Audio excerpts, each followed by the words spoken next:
পরে খালদা জিয়া আবার এই বাড়ি যখন দখল করে তখন ও বাড়িও দখল করে ফেলছিল, এই বাড়ি টাড়ি সব দখল করে ফেলছিল। হেফাজতের একটা ধরছে, এটা খুব ভালো, এটা দিয়ে একটা জাতা দিয়ে দেওয়া উচিত। স্বাধীনতার পর 6টা মাসও সবাই যায় নাই। একটা যুদ্ধ বিধ্বস্ত দেশ একটা প্রদেশে রাষ্ট্র বানাচ্ছে, তার মধ্যে সমালোচনা লেখা শুরু হয়ে গেল আমার। তাহলে কি আশা করবে? আমি কিছু আশা করি না।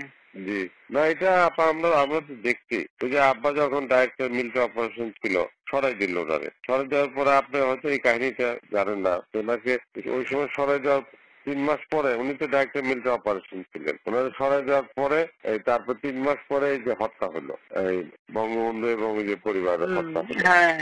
আপনি এই কাহিনীটা জানেন কিনা? পরে আমাদেরকে নিয়ে এই ক্যান্টনমেন্ট থেকে আমাদেরকে তাড়াই দিল, তাড়াই দেওয়ার পর আব্বারে ধরে নিয়ে 1 বছর জেলে রাখলো, এই জিয়া রহমান ফাঁসি দিবে, ট্রায়াল করবে, এই অবস্থায় রাখলো 1 বছর। আর ওনারে আর্মিতে একটা লোক খালি ডিসমিস করছিল, এই সেনাবাহিনীর লোকরে, সেটা আব্বারে করছিল, আর কোন লোকরে ডিসমিস করে নাই। আব্বা ওয়াজ ডিসমিস মানে ফকির আর কি, রাস্তায় নামাই দিল, মানে কোনো পেনশন পাবে না, কোনো কিছু পাবে না, এত ক্ষোভ ছিল। তারপরে তো ওই এটা তো ৭৭ সালের কথা বলছি। আর আমাদের বাড়িতে এসে যে আর্মি ঢুকে মানে যে ভাঙচুর করছে, ওরা আব্বা তো বাসায় নাই, ওরা আম্মা ছিল, আমরা ছোট, আমরা আমরা সামনে যাইতে পারবো না, দরজা খুলতে পারবো না। পরে সেই আর্মির সব ওই যে যারা সিপাহী বিপ্লব করছে ঘরের ভিতরে এসে, আমরা ঘরের পিছনে পালিয়েছিলাম, আমি আর আমার বোন। আমার মা তখন পরে মা ওই সামনে দরজা খুলছে, কর্নেল মালিক কই? বলে কর্নেল মালিক তো নাই বাসা। মিথ্যা কথা বলতেছেন? বলে আইসা দেখো তাহলে। তারপরে তারা চলে গেছে। পরে আমরা ক্যান্টনমেন্ট থেকে পালিয়ে পরে 1 বছর পালিয়ে থাকলাম, ওই বিভিন্ন জায়গায় আমরা পালিয়ে থাকলাম। ওইটা প্রথমত জেলে ঢোকায় রাখলো, তারপর থাকলাম পালিয়ে। এইরকম অনেক বার গেছে। তারপর আমাদের বাড়িতে এসে গুলি গালাজ করছে। ওই যে যেখানে খালেদা জিয়া থাকতো, আপনার যে বাড়িটা, ওই যে বাড়িটা ছিল, সেই বাড়িটা তো যে এখন আপনি এদেরকে দিচ্ছেন, ওই যে আর্মির সব যারা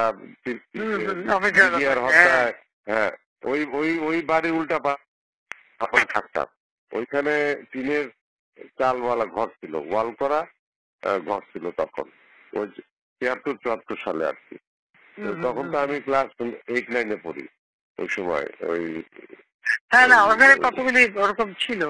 পরে খালদা জিয়া আবার এই বাড়ি যখন দখল করে তখন ও বাড়িও দখল করে ফেলছিল, এই বাড়ি টাড়ি সব দখল করে ফেলছিল।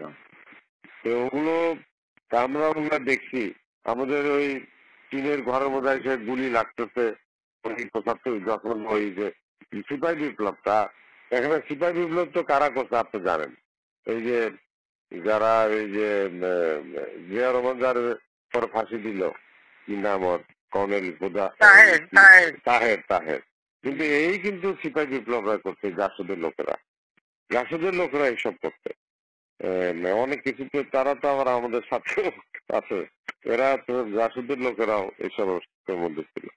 আমরা তো দেখতে পাই যাই ওই সময় তাদের ভিতরে কাহিনীগুলো। তোমার বিপ্লবী নেতা, তোমার ওই যে আমাদের কাপালি সিরাজ আলম খান থেকে শুরু করে সব মিলে তারাই তো সব বড়। ওই যে যারা ফাঁসি দিল, ওই কিন্তু জিয়া রহমান যে অ্যারেস্ট করছিল, ওই যে খালেদ মোশাররফ, সে তখন তো বাইর করছে তো তাহের, এবং আর্মির বিপ্লব ঘটাইছে, করছে সিপাহী ভাই বা অফিসারদের অফিসে, এগুলো তো তাহেরই করছে। তার জিয়ারে বাইর করে তাদের রাষ্ট্রপতি হওয়ার সুযোগ করে দিচ্ছে, তাহের সে ফাঁসি দিচ্ছে। একদম জিয়া রহমান তো তার মানে কাজ হয়ে গেলে তার উড়াই দাও।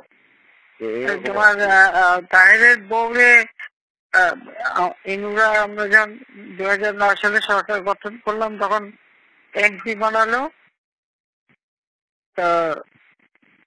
2009 না 14, হ্যাঁ 2014 এমপি বানাইছিল তো।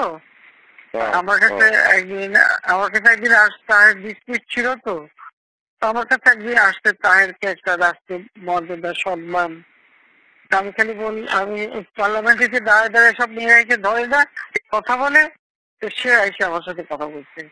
আমি খালি বললাম, শোনে আপনি স্পেশাল এমপি হচ্ছেন, ঠিক আছে, কিন্তু আমি তো ভুলে যাই কিভাবে যে আমার বাপের হত্যার সাথে আপনার স্বামী জড়িত, আমার পুরো পরিবারের সাথে, এবং জিয়া রহমান নিয়ে ক্ষমতা বসাচ্ছে।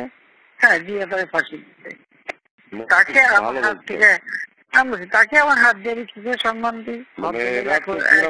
একেবারে চুপ হয়ে আসতে চলে গেল, আর কোনোদিন আমার সঙ্গে কথা বলতে আসে।